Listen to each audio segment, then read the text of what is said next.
I need to look at this. Actually, for my topic is about philanthropy. Actually, because I think for this part, this morning we are talking about a lot of things, whether this is capitalism, socialism, wealth, whatsoever. I think for these things we can have the third way, okay, that we can try to compensate for the social welfare that cannot cover. Just now what Elizabeth said, that your window, if because you have enough money to fix your window, but for some poor, they don't have the money to fix their window if Macau Foundation cannot support them. So maybe this can help them, okay? So today I try to, because you know for the philanthropy, actually there's a broad definition, but for today, I just focusing on the area that actually we already start doing. Okay, maybe very tiny, but still already start doing. And then some figures about the private foundations or organizations in the USA. Why USA? Just because I read some books, so that's why I just grabbed the figures from there, okay? And then the third one is that who are they and what they are doing. I try to share two organizations. One is Chuck Finney, because he's a Catholic, and I really admire this old gentleman, so that's why I want to share. Actually, he's also my learning model. Okay, the other one is the Directly Charitable. This one, actually, I admire this because they are using the technology. Also, they are trying to break all the, we call it that, not the million or billionaire, but all the normal people, we call it the middle class. They are helping the community, okay? And then after all, I will share something about what is about the love of humanity. Because I think we need to be to have collaboration together in order to help out some because left behind in the society.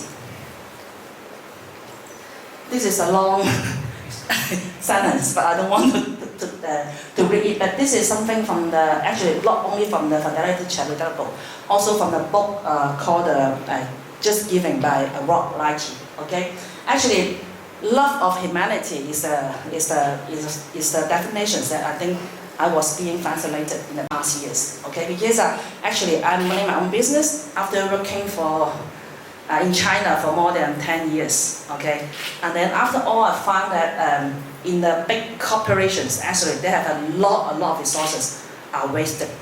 But who is going to get these resources and then to do some reallocation?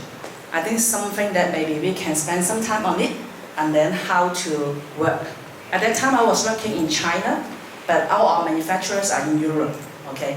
But they are really wasting money or materials a lot, okay?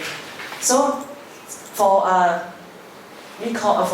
anybody who are doing small things, your time, your talent, your money, or even doing a social service, just helping the kitchen or cleaning the street, you're already philanthropist. So that means we all are philanthropists. Okay? So this is some figures that actually a few months ago I read a book just for my personal hobby, because I just want to see what the others are doing. Because of this morning we have colleagues, friends that are talking about Macau. Actually, we are looking about all Macau, but it's a matter of fact, Macau is no more Macau itself. It's already part of China or even part of Asia. So that's why maybe we need to see how to expand further. Okay, this is a reality. So I try to share some figures, maybe because I count a lot of charitable organizations. They are very local. Okay, but of course some people they are doing some private funding, having village educations in China. Okay. But I think for this is for American figures. You can see that since the 1930s, they have only 200 private foundation organizations. They have 1 billion, less than 1 billion. But in the past 19 years, okay, from 1959 2000 organization, 1983 30,000, 2014 100,000, and then until today. Until 2104, they already have accumulations of capital helping the minorities or the needy. There's 800 billion. Only in 2016, there's 1 million organizations in the States, and then they accumulate 390 billion per year. Okay, and this 390 million is already the GDP of small countries in the world. And this 390 billion already 10% of the labor force, because they can maintain the 10% of the labor force in the state.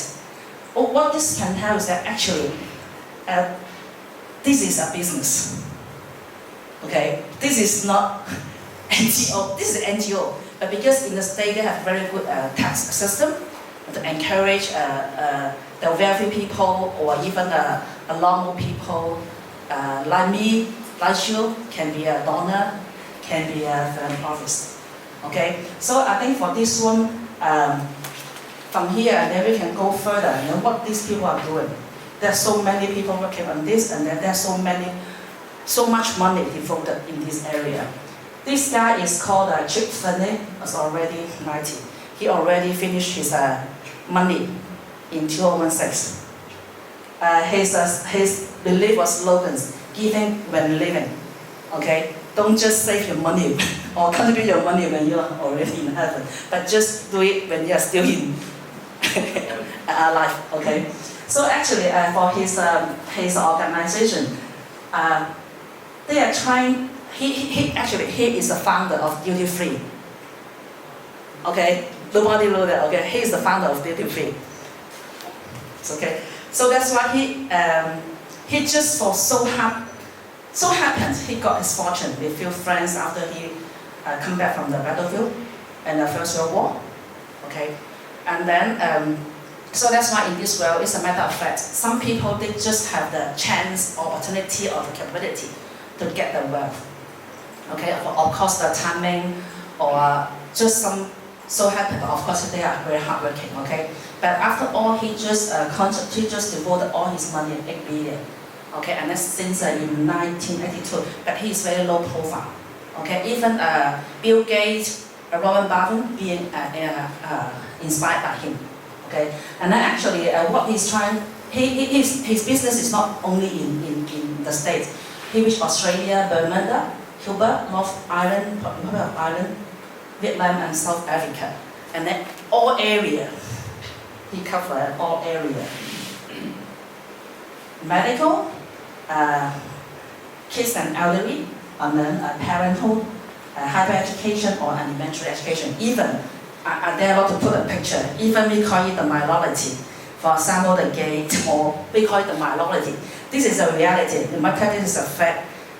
No matter we want to face or to want to face it or not, this is they exist in the world. Okay. The other one is Fidelity Charitable. This one is that the slogan is make more of a difference. Why I try to share this is that this is not one man devotion. They have a platform. They are using a technology. Just like iBank. Okay. Everybody they have an account called giving account. And then you can have an account, you can donate whatever you can have. You can be your estate, your real estate, your money, your cryptocurrency, your collection of a manuscript of somebody whatsoever. Okay. So and then they have 225,000 donors. So this is amazing. That means they make everybody can be a philanthropist. Okay. And then actually every year they spend more than, and then they have a counter. Every day, every minute, every year is very transparent. Okay. So why I want to share this because sometimes maybe we can donate some money, but they have a team or they have some experts. They are trying to collect all these things and then convert it to the money, the cash, and then they can distribute. Okay. I think they have a report. If you want to know more what they are doing, then you can download the report. Every year they have annual report. Because this is just not iBanking, okay? They are using all the technologies in this world and then to do this business, okay? Actually, two main points I want to share is that reallocation of our resources. Actually, they just doing the money access management and then they just distribute to different organizations. Just now, this morning, as one of the speakers saying that the casinos, they are outsourcing the CRS, okay? They are not outsourcing, but they are working, they are partnering with different NGO, with different expertise, and then they just provide them the money. Because this morning I have a quick talk with Father Fernando. We are talking about the fundraising. I think this Fidelity, actually this is investment company, okay? They are just doing this, they are collecting all the money and then we allocate. So every year they are supporting 1,015 organizations, locally, internationally, or nationally, okay? For every area, maybe that the government or even the local government, I don't know, they cannot cover, but they just support that, okay? The second thing they are doing is, I think it's really interesting. They have in-house expertise to help people to convert no matter assets they are. For example, there are some private stock, limited partnership interest, real estate, cryptocurrency, and then they can convert it legally to a cash so that they can do the granting. Because some of, for example, Ben, you have a very good collection of, I don't know, Mao Zedong, okay? So you can sell it, you can just contribute, you just donate to this organization, and then they will sell it in the shops, okay? And then you can get the money, okay? So this is amazing of these this organization. I try to share these two is because the other one is that this is really a very personal belief that they should contribute the money when he is still alive. The other one is that how we are collaborating with all talent so that we can do something good for the society. Actually, this is only one last slide. Is actually why I like to share these two. Actually, these two organizations. Just my personal experience. Because actually, anybody who love of humanity, actually, you're already a philanthropist, okay? And being a love of humanity, actually, anyone, you can devote your time, your talent, your treasure, that they can help other people, can be a philanthropist. Philanthropy is a complement to the public service that for the left behind. Because even Macau Foundation, they are rich, they cannot reach some, we call it some people in the Lofton district, okay? Maybe for example, the Crypto of Hope is also one of the organizations in Macau, but I don't think they are being supported by the Macau Foundation, okay? And then, actually, philanthropy is a business, to be honest. Really all kind of talents, technologies, and institutional policy to support the donor and the receivers all over the globe, okay? The last one, I think, this is up to the standard of the MRI. Actually, anybody, if you are seeking for the common good, actually we can make our planet be a better place, even we are having a lot of challenges every day. No matter this capitalism, socialism, whatsoever. I think this is only a system problem, but I think the most important thing is that raise your heart. Okay, what are you working for? So I think this is my sharing. Thank you.